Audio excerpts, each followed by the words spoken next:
and it will be subsequently uploaded to our YouTube channel just for watching at our own time, as well as just for record of it. In terms of the session itself, today we're going to be talking about how conflict impacts food security. And we are fortunate to be joined by two experts. So we've got Professor Lisa Boden, who is a part of the Global Academy with us. And we've also got Réiseal from Concern Worldwide, an NGO that does a lot of humanitarian work globally. So we're going to be starting off the talk with Lisa. I'm not sure if she's going to present one or two slides, but she's just going to talk about some of the projects and work she's done, and then we'll move on to Réiseal, and towards the end of the event, we'll have some time for some audience questions. So I think with that, shall we begin? Over to you, Lisa. Thanks very much. I'll just share, I will share some slides, but I just want to make sure that you can see, hopefully it's full screen now. Is that okay? Yes, I can see it. It's full screen. Okay, that's great. Okay, so in this, I do have a few slides, but I think what I'll do is, it's a presentation I've given before. I think just to set the scene here, you introduced me well, but I wanted to just give a bit of context. So I'm a professor of population medicine and veterinary public health policy. And as you mentioned, I'm in the Global Academy of Agriculture and Food Security, and I started up a network in 2019 called the One Health Field Network, which is looking really at food security in conflict and well, fragile and conflict affected states. But I just wanted to give probably a little introduction to the kind of work that we do, because I think that it might be a good complement to what Réiseal is going to talk about, in the sense that what we're primarily concerned with is food security as a means to achieving One Health. And in particular, we're interested in the role of academics and experts who are currently in exile, and the contribution that they can make in that transition, if you like, away from emergency humanitarian aid into longer term strategic planning for agriculture.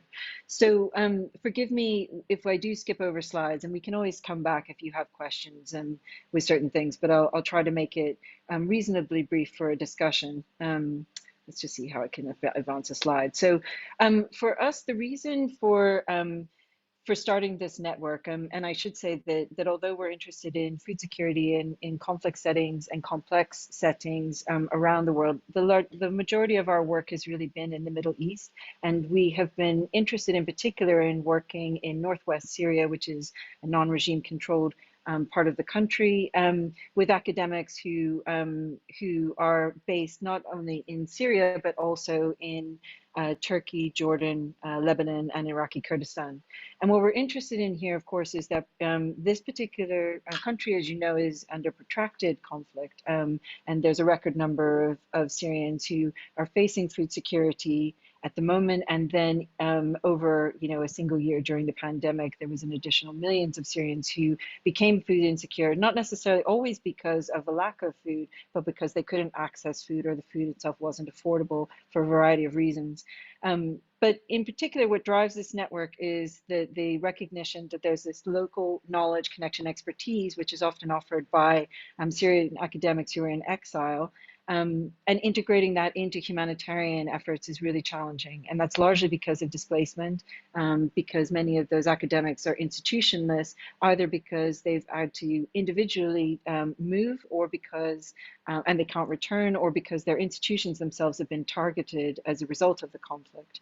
And I'll talk a little bit about our partnerships, but I wanted to highlight this slide because of the importance of thinking about what health is, and to take a bit of a check, I guess, a sense check in whether people understand what I mean by the context of One Health. So for us, health is bigger than just the absence of disease. We're thinking about health and well-being, and we're tying that to a sustainability agenda. So One Health is that interconnectivity between animal health, environmental health, and human health. And it's a pretty old concept, but it was formalized, if you like, around 15 years ago.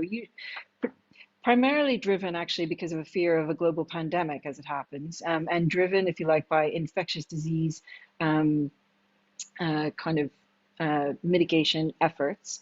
But that securitization agenda is still there, but because of the adoption of the Sustainable Development Goals, it's widened out health into more than just the absence of disease, but also thinking about state of health in terms of our connection with the environment, our access to natural resources, equitable and inequitable circumstances within society, the impact of gender, and also thinking about questioning capital and what it means to think about health as it impacts livelihoods and labor, but also how livelihoods and labor impact health. And that came to the fore, if you like, in the COVID pandemic. So, and then for those of you who don't know, we can always come back to this. I won't read it out, but there is a One Health high-level expert panel definition that's come out in 2022, which really recognizes that interconnectivity and really tries to expand out what health means in terms of our access, if you like, to those things that make us healthy, like water, energy, air, and safe and nutritious food. And that was, I think, one of the questions you wanted to come back to, I think, inside this discussion about the right to food and what that means. So we have a big team. We're a multi-organization, multi-partner group, and in particular, we cross a number of different disciplines. I said that I'm a veterinarian by training, a veterinary epidemiologist, and I have a background in law. But we have other people on the team who are involved in anthropology, psychology, music, etc. And in particular, I wanted to highlight our partner, Chéilleachair Abdulatif, who has his own NGO who out of Turkey, which is called Syrian Academic Expertise. And we work closely with Kara, who you might have heard of since the Ukrainian crisis, which is a British-based charity which has been helping academics who've been at risk since the Second World War. And they play a really important and vital role in terms of offering programs which enable academics who have been displaced as a result of war kind of regain and their feet and find partnerships and connections, which is really difficult to do.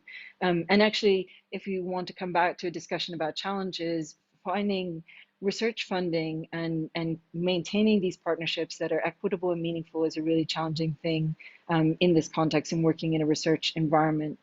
It's important for you to also understand that this research, there's a lot of drive within academia to try and do high impact research for the sake of research, but it's really important for us in this team, and what holds us together is not that academic metric. The reason that we're involved in this research with the partners with whom we work is for sustainable, meaningful, and equitable partnerships. We are not interested in parachuting in and parachuting back out again. We want to build meaningful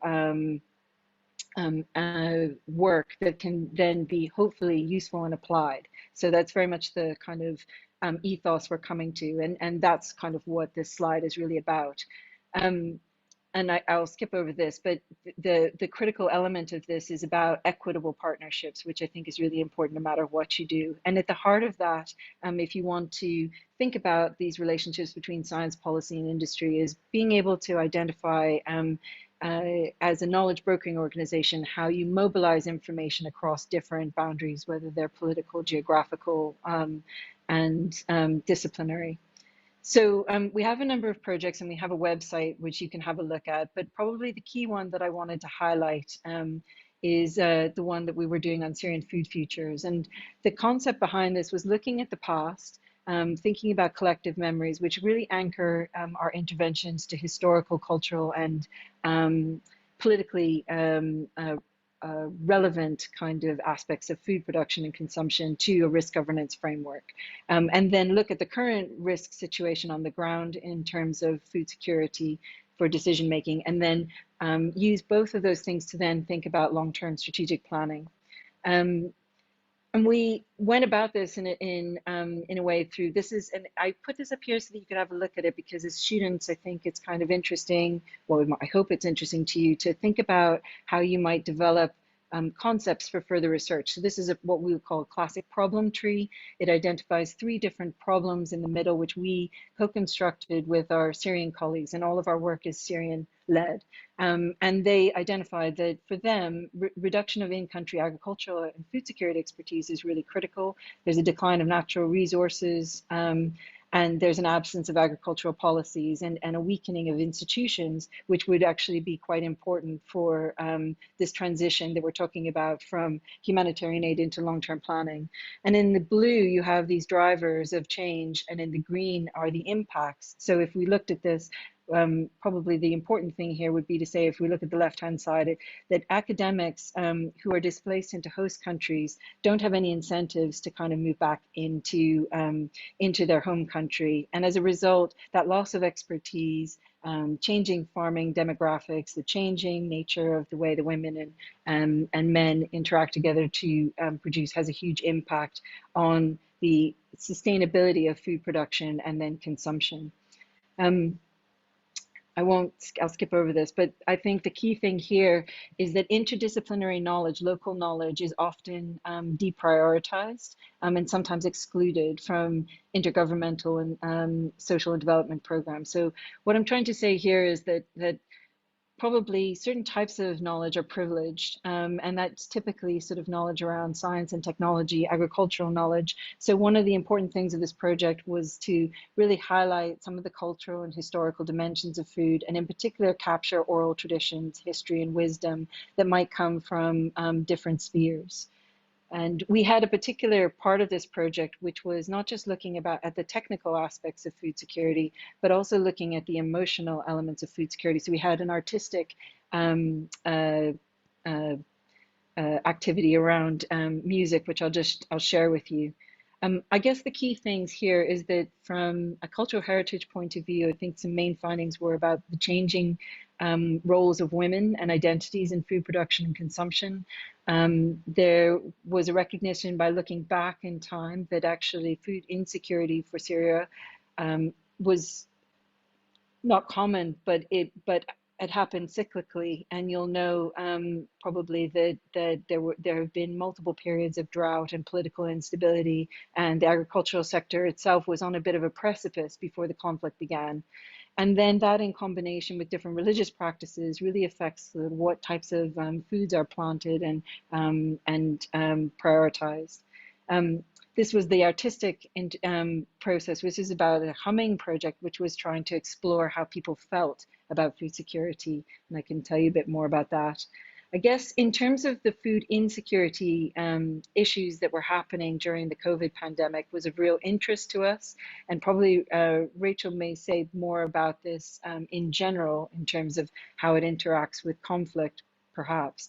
But the key thing here was that we learned that within Syria and in those neighboring countries, that COVID itself wasn't it had a big impact, but it was actually the domino effect of COVID that was problematic. So most people didn't have access to healthcare. Most people didn't have access to testing. Most people were stockpiling food. Most people were still being pushed into work because they had to work. So availability of food wasn't the problem, but there was increased pressure on prices. So increased prices for food staples. Most people were reliant really on buying food from shops, and that dependency on food markets really exacerbated their precarious livelihoods. And then in terms of coping strategies, some fairly difficult statistics in that a lot of people were borrowing food from friends. Most people were purchasing food on credit, and a percentage of people, a not insignificant percentage of people, were actually coping by not eating or by prioritizing their children eating and them not eating. And in particular, what was interesting too is that farm workers were going hungry in the pandemic. Their economic status, many people in Syria who have agricultural expertise work in neighboring countries, for example, in Turkey, and they work with intermediaries who end up paying for them. But the timing of the agricultural season at the time of the pandemic, plus the interaction of this with sort of religious festivals, reduced those numbers of working opportunities, put a lot of pressure on people to keep working. Those people who entered the pandemic without a financial safety net became even more vulnerable and more indebted, if you like, with the intermediaries with whom they work, creating quite difficult relationships, if you like, in terms of their livelihoods. the mitigation measures then also reshape their social and cultural relationships in terms of within the home, inside the community, and at work. So there was lots of disruption, in particular, putting more pressure on women for their workload, and also reorganizing kind of how the household might work. Um, and then inside the community in general, there was some strengthening of relationships between neighbors, but many of those networks, if you like, had been eroded for many years, putting a lot of mental health strain on people who were already suffering from mental health because of an absence of food. And then I mentioned already the relationships that were independent with labor contractors and employer in agriculture were exacerbated because of the precarity. Um, in terms of then looking at the past and then looking at the present enables us to then think about the visioning for the future. And I wanted to highlight this part of the work because it's really challenging to do long-term strategic planning in a place with such high uncertainty.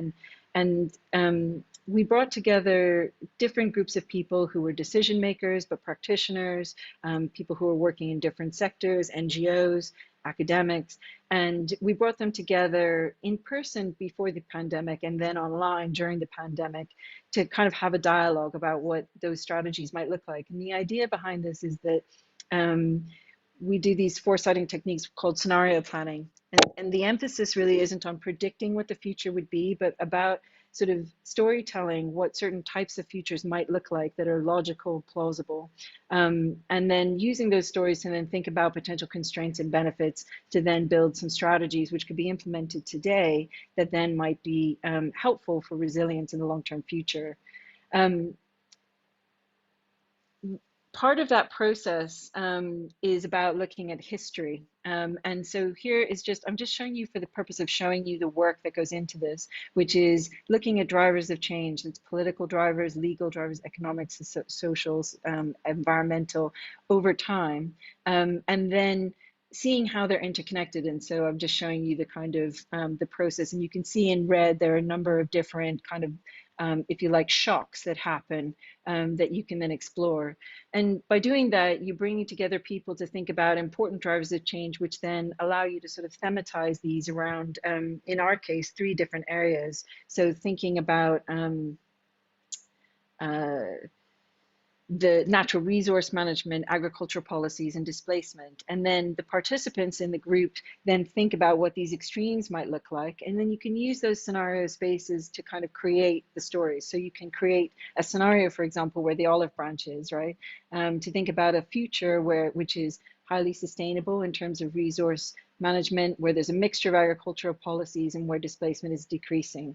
And you can do that for a number of different scenarios, or you can vision towards an ideal scenario. And in this case, I just wanted to highlight that that normally when you're doing this, you're looking at a 20 to 30-year horizon. But in this context, the group with whom we were working were not comfortable with that because uncertainty was so high that they felt unable to think beyond 5 years, which was absolutely understandable. And from their perspective, they wanted to think about an ideal or desirable future. So we visioned rather than diversified.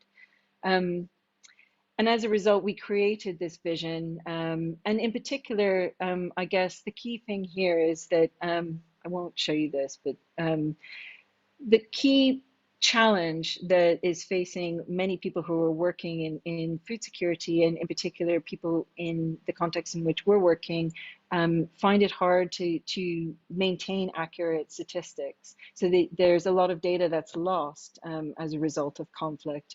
And then kind of having processes which enable you to document these makes it really challenging. So harmonizing data curation, management, and information sharing is one of the important strategies that sort of came out of this work. And then I think maybe I just kind of maybe stop here, but I think the key thing for this particular project was looking at different types of strategies around community-based action, technological changes, and then thinking about the links between food security and then international markets. So people are interested in actually trying to make that transition from subsistence farming for survival into long-term planning for export. And that's what's really in the minds of some of the people who we're working with, I think is the ultimate goal. Um, I'll pause there. And what I did want to point out, probably for your interest, would be this group here, which is the Global Alliance on War, Conflict and Health. And we've become a member of this group, but it's an important group, I think, who are looking at this from a wide picture. It's bringing together lots of different members from across the globe to try and look at different aspects of work, not only in the Middle East, but around the world. So I'll pause now, stop sharing to make sure that there's enough time for Rachel so that she can present. Thank you. Thank you, Lisa. That was a very interesting talk. And again, if you have any questions from the audience, please do put them in the chat, or we will try and make it a bit more of a discussion towards the end. For now, we're going to move into Rachel, and she's going to talk a little more about what Concern does, as well as give us a little bit of insight into some of their own projects. So over to you.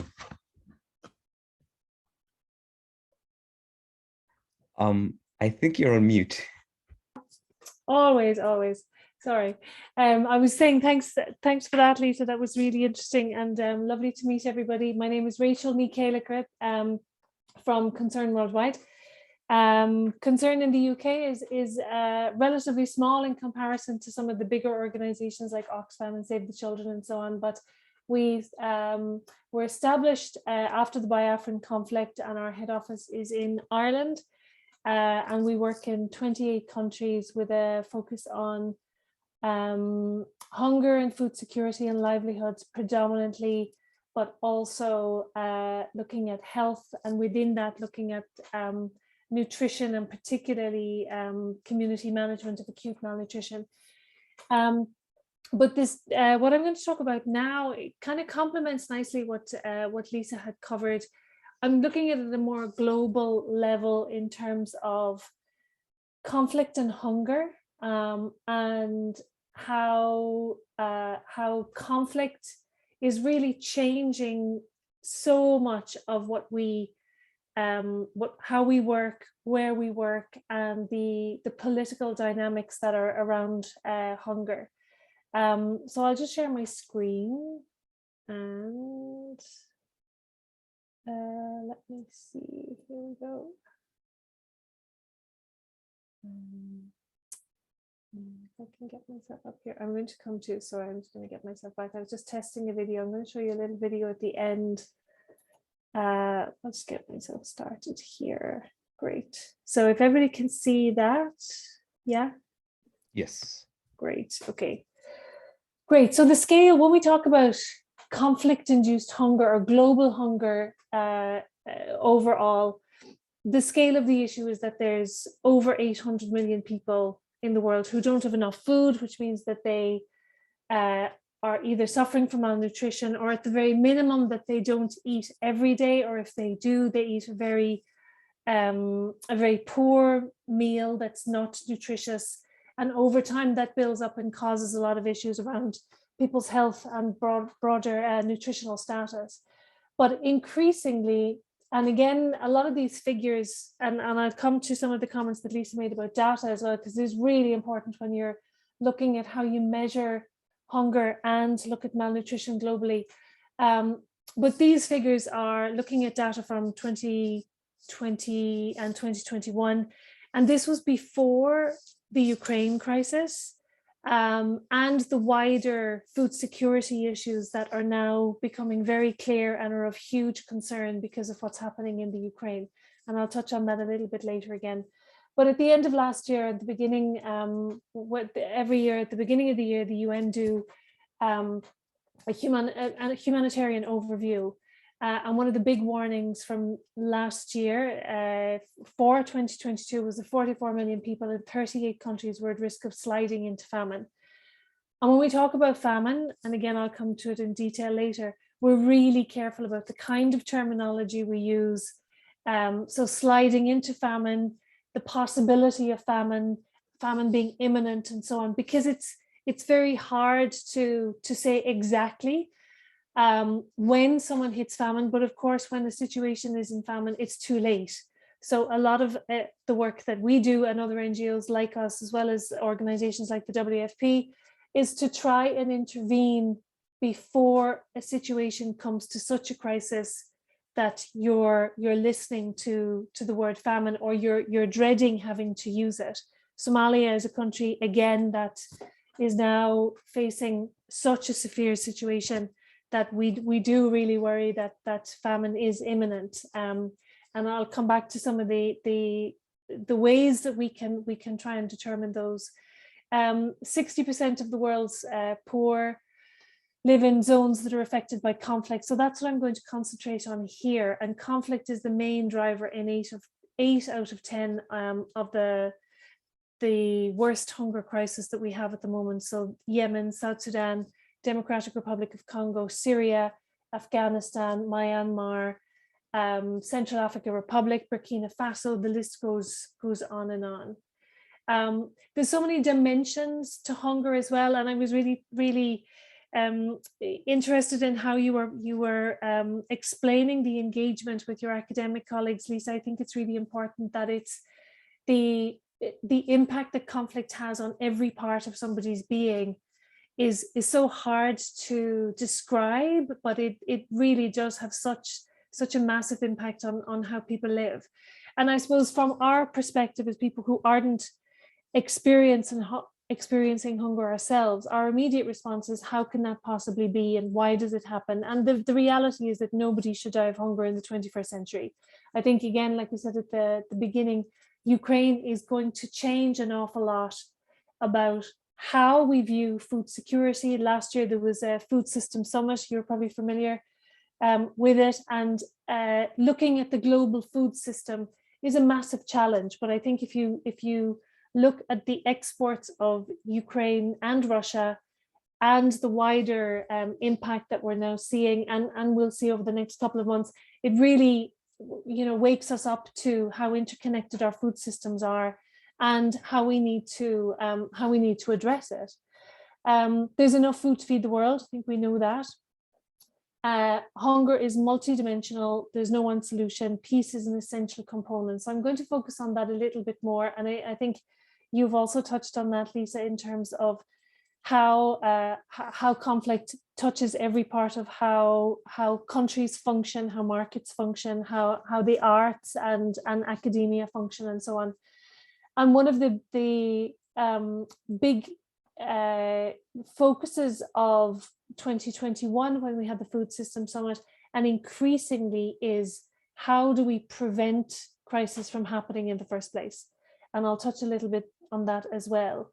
And then the political. So when we talk about famine or the language that we use, when we talk about conflict-induced hunger, that's hunger that wouldn't have happened without a conflict happening, and that's really important. The same we're seeing now is where a conflict is happening, and then over time the capacity of communities to farm, to protect their agricultural resources, to protect their livelihoods, their grain stores, their export system, everything. And again, Ukraine is a really good lens to look at it, is the impact of conflict on hunger.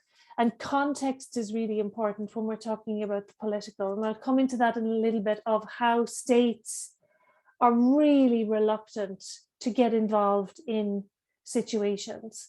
And context determines how willing different structures are to address issues or to put political pressure on, and so on.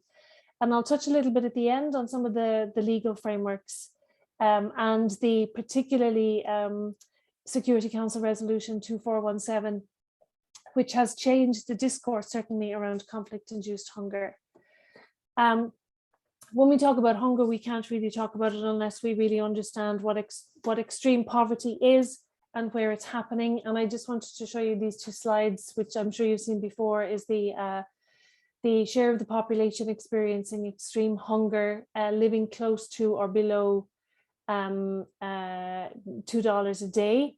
And then if you look at this, which is the recent map from WFP on the hunger hotspots, and they release this a couple of times a year, and this is of particular concern because these are the countries that are facing extreme food insecurity, that are receiving a huge amount of assistance, but will need to continue to receive large amounts of assistance. So you see Syria is there, Afghanistan, Myanmar, Yemen. Madagascar is an interesting one that I think is important to look at almost as an outlier. It isn't, the situation in Madagascar isn't related to conflict, but it is very much related to climate. And last year, when the food security situation was really desperate and of great concern, it really focused people in on what climate change, an extreme drought and crop failure was doing to people's capacity to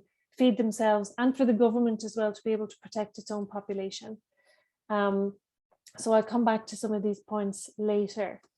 You also mentioned in your presentation COVID-19, and Lisa, and in our work at the beginning of the pandemic, you know, when everyone was saying, okay, how long is this going to last and so on, and for countries where there are social protection systems in place, where people have some savings, where employers were able to keep people on, you know, there was some resilience for people to withstand the impact of the pandemic, particularly at the beginning.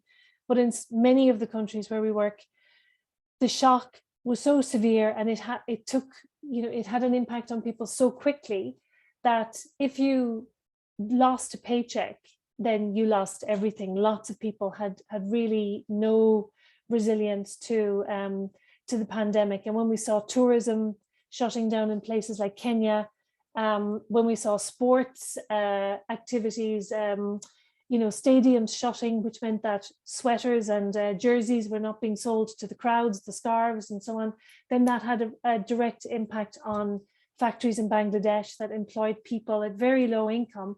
But once that income was gone, they had nothing. So if you look at this, how does conflict affect hunger, or because it's so interconnected? It breeds hunger, it can displace farmers, it can prevent people from accessing their land and protecting and using and selling their agricultural assets. It disrupts markets, it causes huge tension around basic resources. So whether it's control of a road, control of a market, control of taxes and so on.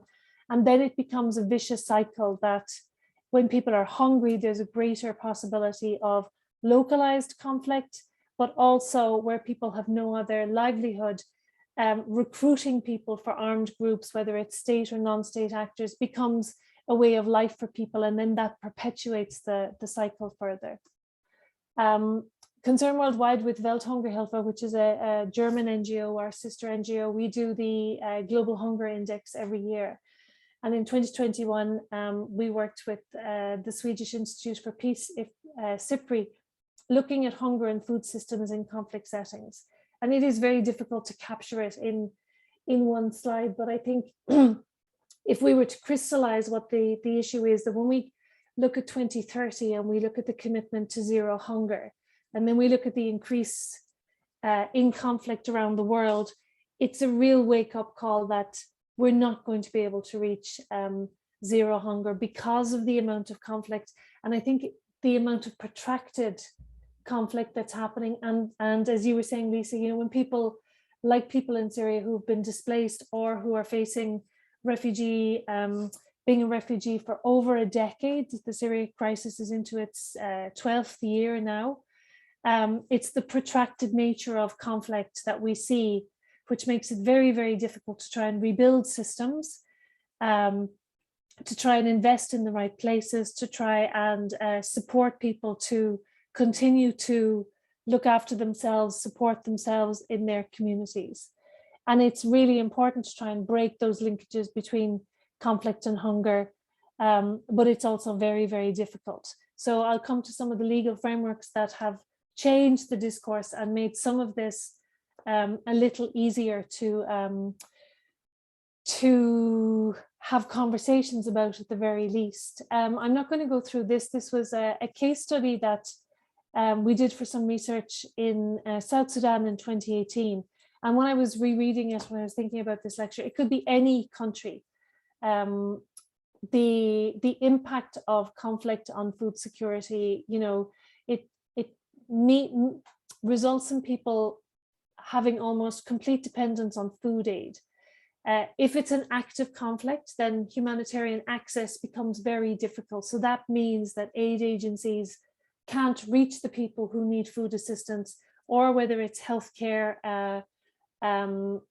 medical assistance, logistical support, water purification tablets, anything like that. It's very difficult to access communities if there are restrictions on humanitarian access. Hunger then becomes a force multiplier, or sorry, conflict becomes a force multiplier when there's a natural disaster. And I think conflict and climate change is a relatively new space, but there's a real awareness with policymakers that climate change exacerbates conflict, but also where you have a conflict, there's very few resources and very little energy to look at how do you mitigate against the impact of climate change. So, you know, if you have a drought, it's going to be exacerbated in somewhere that's already facing conflict or trying to recover from a conflict. And Somalia is a really good example of that. The gender dimensions, you also referenced the gendered impact of conflict, Lisa, and I think it's particularly, you know, when we talk about conflict and hunger, we tend to think first of a kind of a military picture, and then we think of kind of hungry children.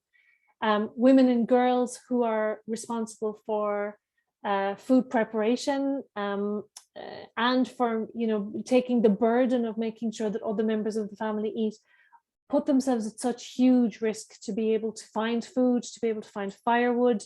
That really came to the fore in Darfur in Sudan, when women really had to take massive risks to go and find firewood, which of course they needed in order to cook food. And then there's the other side of it, where men's roles as the provider are really challenged in conflict settings, and where hunger grips the household and makes it very, very difficult for everybody. So I'll just keep moving along. So the definition of famine then is that 20% of households face extreme food shortages, 30% of children suffer from acute malnutrition, and 2 per every 10,000 people die from starvation or from disease and malnutrition. And often children who suffer from malnutrition, they're obviously much more susceptible to diseases, and measles outbreaks in situations where there's a food crisis are very common. Because children, then something very simple that for us is very easy to treat, it's impossible for them to be able to withstand a very simple disease like that. So the international phase classification is a system that's been set up by UN agencies and NGOs, and it's a mechanism for monitoring the food security situation and then the red flags that go with that. And for it's part of the international system of kickstarting a response when that response is needed to respond to an emergency. What we're learning more and more over time is that by the time you come to phase 5, which is when things are catastrophic, and households have an extreme lack of food, it's too late. It's too late for many thousands of people. So for example, in Somalia in 2011, where the famine took hold, the rains in April failed, the famine warnings were starting, but the response from the international community was quite slow. And by the time it was at phase 5, by the end of July in 2011, probably 160,000 people had died. And it was a real trigger for the international community and for NGOs to say, you can't wait until you're at phase 5 to respond. You have to be prepared when households are stressed, because you know the signs. And then when households hit a crisis at phase 3, you have to invest, and you have to invest in the right way. And cash as a response mechanism has really changed how our responses work. By giving people cash, it means that you keep markets alive. You're not bringing food in that distorts the value of food on the market. It often brings the wrong type of food. It needs different types of fuels and so on. Whereas if people have cash, they can make their own choices. They can buy local, or they can travel to where they can stay with family until they're able to come back and so on. It changes the whole dynamic and gives people choices. So then I mentioned at the beginning the legal frameworks, and starvation as a weapon of war is something that in 2018, it was a landmark resolution that was passed unanimously. It came on the back of a number of crises around the world where governments themselves were not responding to the needs of their own people, or in an act of conflict that the deliberate blockage of food was creating pockets of famine in situations. And while there are while international law already has protects people and the right to food, of course, I'm just going to move on here. The recognition of the link between hunger and conflict was really, really important. And as I said, it changed the debate.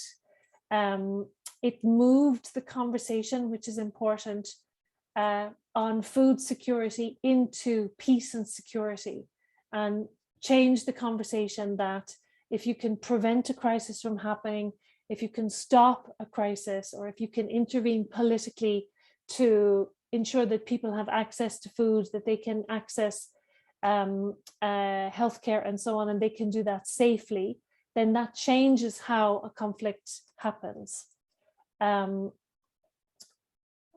As Lisa, also you mentioned the right to food, the right to be free from hunger, and the obligations on states. And we're also working with some organizations. Global Rights Compliance is a really active and really influential organization on Resolution 2417, looking at the responsibility of non-state actors who are preventing people from accessing food and so on. So the obligations on state parties, and I won't go into this because I'm not sure how much time I have, is to respect the access of people to adequate food, then to the requirement of states to prevent human rights violations that impact on people's access to food, and also the responsibility that is on food on governments to make sure that people can access assistance and so on.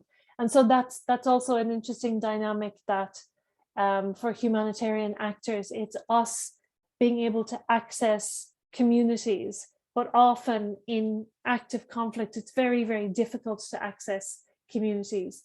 So it's really important that under international law, that the parties to the conflict ensure that people themselves can access the assistance where it is available. And you've seen on your TV screens in many, many contexts that this is not something that all states respect. And that is then where food becomes a weapon of war, because it's a way of,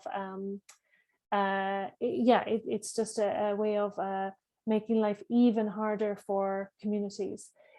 Julian, if I have a minute or two more, I just want to show this video. We have a campaign that is around looking at global hunger and conflict, and I was just going to show this video if I could. It's 2 minutes long.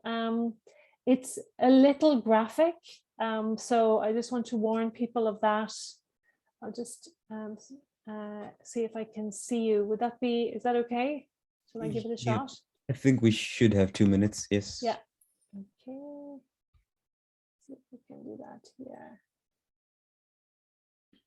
I'll just do it here maybe. No. Can you hear that? No. No. Okay, hold on now. Oops. Okay, I'm going to leave that maybe, and I will go back in here. Let's see. Okay, I'm going to send that to you anyway, so that people can have a look at it later. And in this is a campaign that we're running.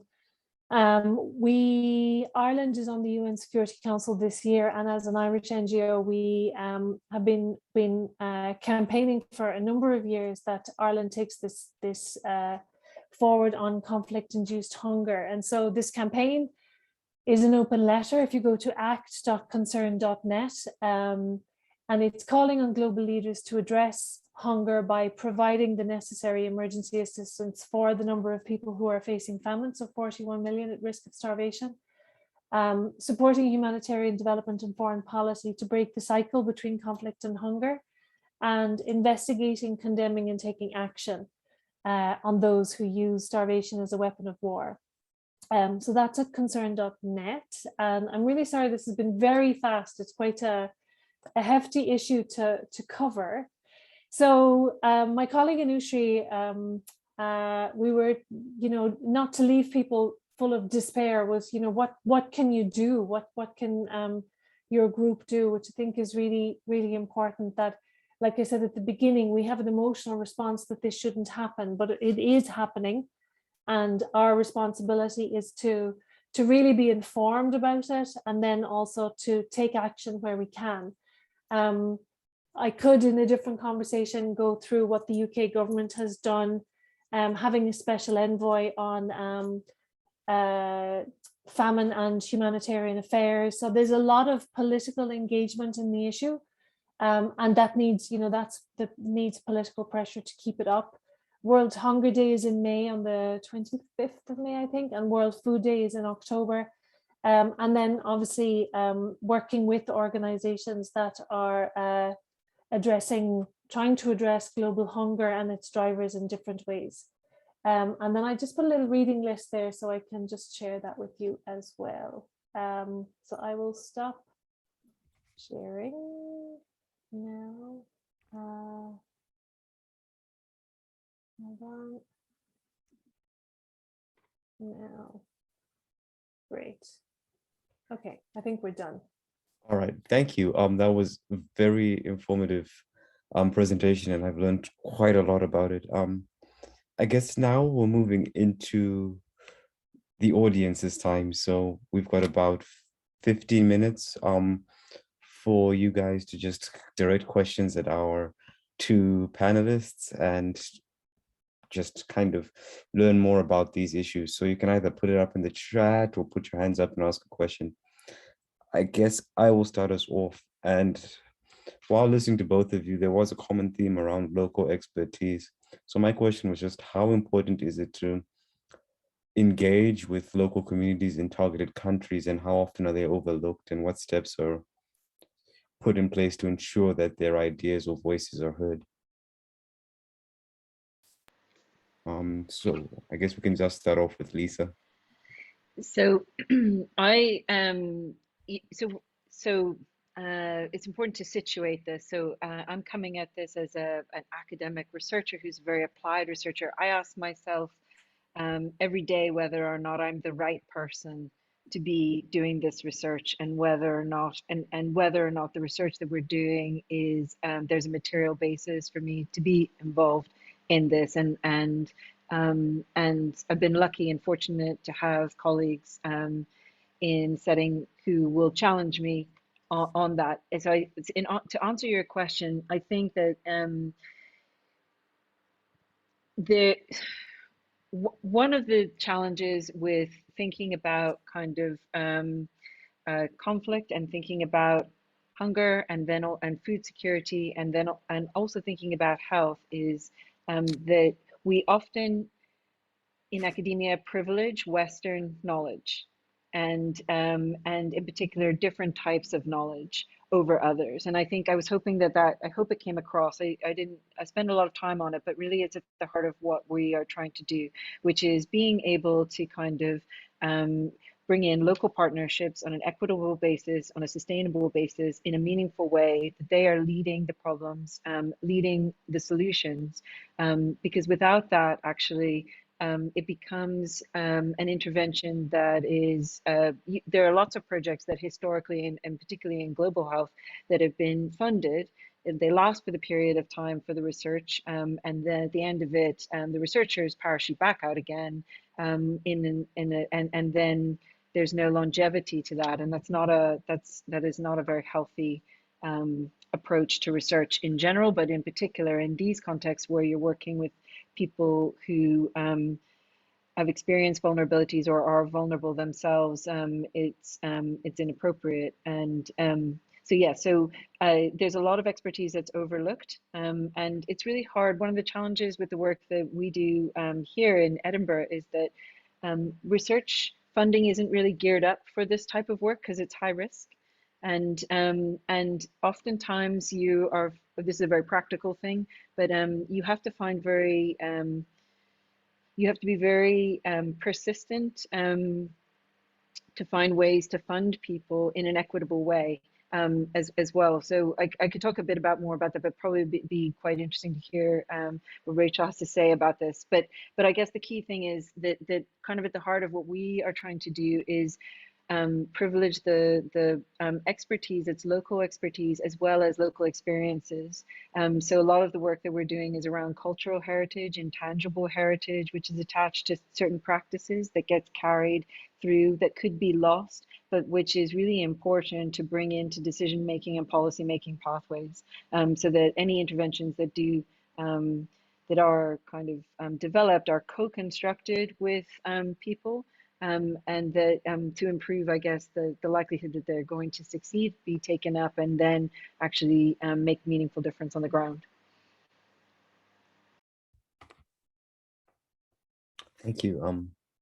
Do you have any thoughts on the matter, Rachel? Thanks, Julian. Good question. And I think the most important thing in a crisis for us is to keep as much of the expertise in the country and as close to where people need it. And that is really, really essential. And to do that is working with local government, working with local hospitals, not employing the doctors and the, not taking them onto our teams, but actually paying salaries when the government, maybe the government has collapsed, then to pay salaries of health workers, of doctors, of nurses, teachers, and so on, in order to keep those systems in place, to keep as much of keep everything functioning as far as possible.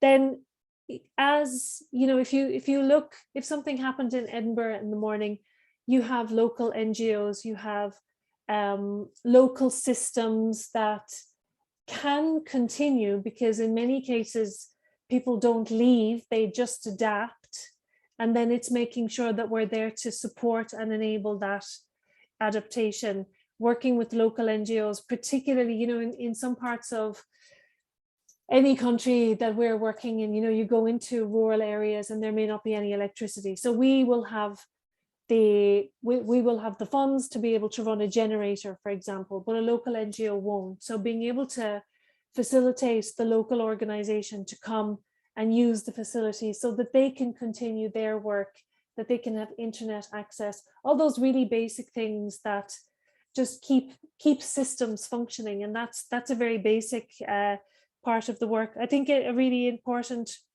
element then is local knowledge. And just a small example I can give you perhaps is in the treatment of acute malnutrition. And I mentioned the community management, and that's really the key of addressing malnutrition, is trying to work with communities to understand what do people eat normally, what can be provided. And there's a peanut paste that's called Plumpy Nut, and it was developed with communities in Ethiopia and Malawi. It's a lightweight sachet, but it's very high in calories. And it's an excellent resource for children who are suffering from malnutrition. And it's easy for moms and dads, but generally moms, who have to walk long distances with sick children. But once the children are strong and can go home, then they're not that heavy. These packages of plumpy nut that help the family to increase the calories for the child. The only way that we can provide a good contribution is to provide what people really need as opposed to what we think they need. And that's learned. I think NGOs have made so many mistakes, and UN agencies and so on make mistakes on what you think people need. And you've probably seen the same with some of the Ukraine donations recently as well, as, well, we think they might need this, but actually you really have to figure out where people are and understand from them what will make the situation easier for them, because we're not in their shoes. Thank you. That's a really good point on what we think and what the reality is. We've got a question from Dylan, who's on a loud train. So he says, I've read a few papers recently on the humanitarian development nexus. Can I ask what your opinion is on this? Has the separation developed for a reason to improve access and effectiveness of each type of objective? Or is the separation caused by a lack of communication? And is this exacerbating these problems? Do you want to take that, Lisa? Shall I? Yeah, would you want to start? And I can, if you start, I'll chip in. Okay. Dylan, I don't know how long we have to answer that big, massive question, but the humanitarian development nexus came from when there's a response to a crisis, and the immediate response is the kind of the ambulance response, which is the humanitarians, and the slower, more thoughtful, long-term response that comes after. And what we saw and still do see in many cases is you end up with two systems. You have the humanitarian system and you have the development system. And then they don't quite meet in the middle. They sometimes go that way, but they don't quite meet. And it's a really tricky area when a government is trying to reestablish itself, where and for protracted crisis, like I mentioned, that where we would be dependent on humanitarian funding, which would have a 1-year cycle, and year after year you're applying for the same funding for the same project that can't be stopped because it's essential. So it's in that way it's humanitarian, but it's becoming embedded and it's changing its nature. So it's really, and these terms are, you know, they're just funny terms, like what's a development response when it's rebuilding a situation. I think people, and I would say this in our own organization as well, we get very caught up in the terminology of the nexus. And you mentioned the double nexus, there's the triple and the quadruple nexus as well. The humanitarian development peace nexus is the triple nexus, and it makes sense in certain contexts. So as I was saying at the beginning, it is really about context. But of course, where you're working with international donors and big institutions, it's very hard to keep responses context specific. So you end up with these very, complicated terms. But in certain contexts, then it makes complete sense that you have that nexus and you have the elasticity that you would have a development program, but it has the capacity to respond to a crisis when it happens.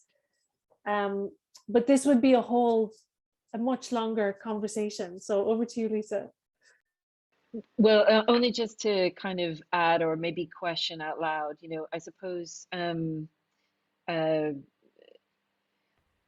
I wonder as well whether sort of there's some philosophical differences between kind of people who are involved in those kind of longer term planning versus humanitarian aid, like in terms of kind of principles of approaches that you have to stand by in a humanitarian context, which might be compromised, or there's a potential risk of compromise in a development setting, where there could be potential tensions between those two things. But so it's sort of raising the question out loud as to whether or not that's part of the drive between kind of, it's not only the blending of the short and the long-term timescales, but also a blend of different philosophies and as you mentioned, I think driven largely by funding access. And certainly it was quite interesting when pre-pandemic we had a round table, and I was really interested to kind of see how when in Syria, with the numbers of groups that were setting up NGOs, how they had to potentially, as they were displaced out of new places that they had been in, that they had to restart everything all over again. And there's as you mentioned, this kind of renewal that either is, so the sustainability of some of those things is really challenging if you're in protracted conflict where everything's highly uncertain and you may be displaced out of the places, or that you may be moved on because there are places that are of greater need. You have to restart that cycle again. So it's quite, as you say, it's a big topic, but a very interesting question. And if I could just add one last thing, Julian, I think, we didn't talk about the conflict, climate, hunger connection, which we see now as almost, you can't really talk about conflict and hunger unless you're bringing in the climate element. And for all of our context, I would think we should be looking at the development humanitarian nexus, that anywhere which has proper systems in place and are very have that developed systems and so on, that humanitarian crisis will eventually hit everywhere, whether it's natural disasters or drought or so really looking at having that capacity to respond, but keep hold of all the basics that keep societies functioning is really important. Thank you. And I think that's always an important point to bring up. So we've got about 5 minutes left, and I see we've got a question from Chandru. So do take the mic and ask away. Cheers, Julian. I just wanted to ask about the climate issue just has come up. I sort of always assumed that in context of crisis, it's very difficult to be worrying about stuff like climate, which I imagine is a lot sort of a long-term issue. And sort of my immediate reaction is that it's almost absurd to be talking about climate in the context of these sort of immediate humanitarian disasters. Sort of how do you work around that sort of tension, which I might be feeling, which might not be there at all, but sort of how do you work around the sort of long-acting nature of climate change and diminishing natural resources and the immediacy of humanitarian disaster? Thank you. So again, will I kick off there? Yeah. Again, a huge question. But if I give you an example, South Sudan is suffering extreme flooding nearly constantly throughout the year in different parts of the country. And then, like I mentioned earlier, Somalia at the moment is looking at 80% of the country facing drought. So, and Afghanistan, again, facing severe drought. And we have to factor that in to our immediate humanitarian response. I suppose it's whatever the cause of the humanitarian response is, determines one part of your response. But once you're in a country, then you really have to look at the whole country and figure out, well, how are we going to respond to the situation here and then the situation over here. And so, for example, if flooding is the issue, then working with local communities, working with farmers to put the right kind of drainage systems in place. And that's as you might be, responding to mass displacement in another part of the country. It's real, and again, the NGOs, the system in many countries is divided up that you wouldn't have to work in the whole country. But I think over time, and as part of, you know, when we look at the bigger conversation around climate change, and that everyone is looking at what our contribution is to worsening climate change, there is a really interesting new initiative which is looking at the greening of humanitarian assistance, and looking at where you know, we use a lot of plastic sheeting, because we have, you know, when you're putting up refugee camps, you use plastic sheeting. But I think it's a good example to look at Syria this winter, where the tents just collapsed in because the snow, the amount of snow was so extreme. So the humanitarian responses also have to adapt to what extreme weather is bringing to communities. And like I said at the beginning, and I'm sorry for going on, but you know, if Somalia is looking at 80% drought at the moment, it means that the water levels are so low. Obviously, animals are dying, which is always the first kind of alarm bell that you're in real trouble. But when the water levels are so low, it means the people aren't getting access to water either. So water trucking becomes an issue. You need fuel to run the tankers to bring water, and so all of that costs money, and you have to, you know, constantly kind of stay one step ahead of what could happen next, because it's so precarious and it's so difficult to try and measure when something goes from being a crisis and then into an absolute catastrophe.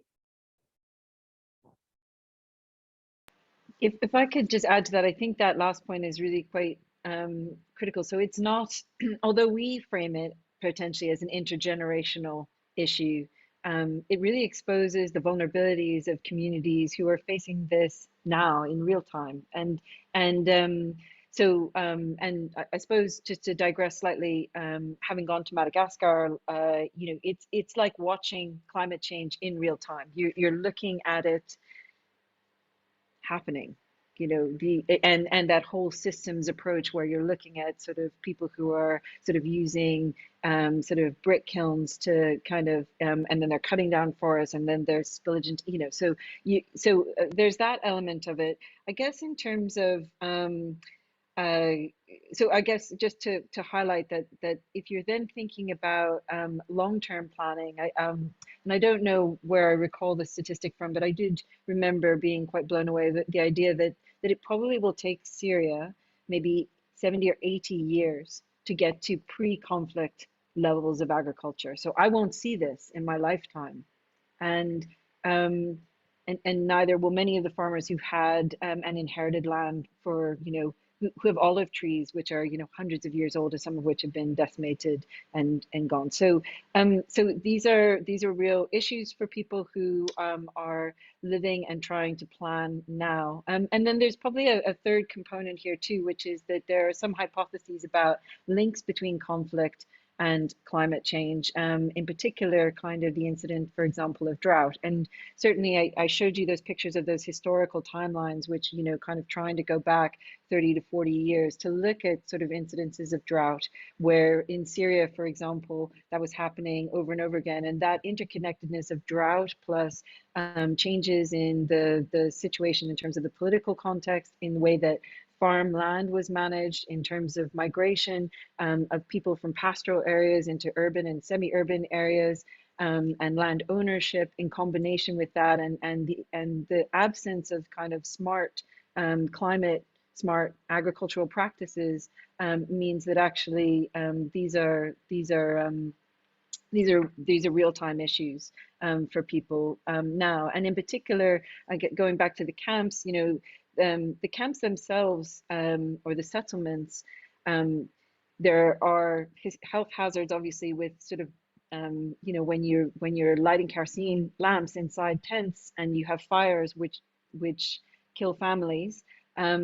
So there's that practical element, but there's also the element of the natural impact of those settlements themselves, and the concrete that's used to create those campsites, and the wash facilities and what have you, which then takes up land that could have been used for agricultural